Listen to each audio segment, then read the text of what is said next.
तिकडे यवतमाळ जिल्ह्याच्या 7 विधानसभा मतदारसंघांमध्ये उद्या मतदान प्रक्रिया सुरळीत पार पडण्यासाठी निवडणूक विभागाने जय्यत तयारी केली आहे। जिल्ह्याच्या 2578 मतदान केंद्रावर साधारण 4500 पोलीस कर्मचारी तैनात करण्यात आले आहेत। यवतमाळमधील मतदान केंद्रावरून या सगळ्या संदर्भात सविस्तर आढावा घेतलेला आहे आमचे प्रतिनिधी कपिल श्याम कुवर यांनी। पाहूयात।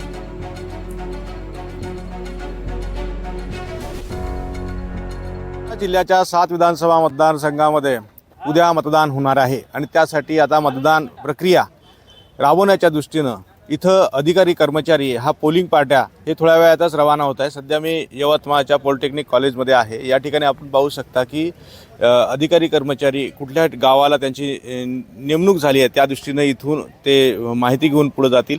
खरं तर यवतमाळ जिल्ह्यामध्ये आर्णी विधानसभा आहे, यवतमाळ आहे, राळेगाव आहे, वणी आहे, उमरखेड आहे, पुसद आहे, अशा 7 विधानसभा मतदारसंघाचा समावेश होतो। साधारण या ठिकाणी या निवडणूक प्रक्रिया चांगल्या पद्धतीने पार पडावी यासाठी सर्व मतदान केंद्रावर साधारण 2578 मतदान केंद्रावर पोलिसांचा तगडा बंदोबस्त राहणार आहे। 44 ड्रोन कॅमेरे या ठिकाणी राहणार आहे आणि सर्व ठिकाणी पोलिसांची करडी नजर राहणार आहे। कुठलेही अनुचित प्रकार घडू नये म्हणून पोलिसांचे 96 पथकं तैनात करण्यात आलेले आहे आणि ठिकठिकाणी पोलिसांचा बंदोबस्त राहणार आहे। कुणाला काही अडचण आल्यास निवडणूक आयोगाच्या साईटवर जाऊन तक्रार देऊ शकता असेही निर्देश आहेत। आणि सध्या मी ज्या ठिकाणी आहे या ठिकाणी पोलिंग पार्ट्या थोड्या वेळात आपल्या मतदान केंद्रावर जातील। साधारण या यवतमाळ जिल्ह्याच्या 7 विधानसभा म्हणून साधारण 22 लाख मतदार आपला मतदानाचा हक्क उद्या बजावतील आणि आपला योग्य तो उमेदवार निवडतील।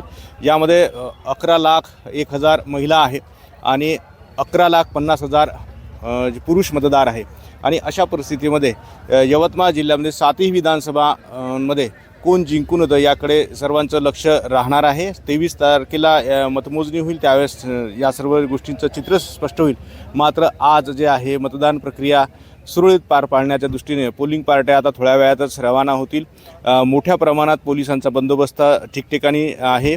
मतदान प्रक्रिया सुरळीत पार पाडण्यासाठी प्रशासनानं जय्यत तयारी केली आहे आणि आता पोलिंग पार्ट्या थोड्या वेळातच रवाना होतील। कपिल श्याम कुवर, NDTV मराठी, यवतमाळ।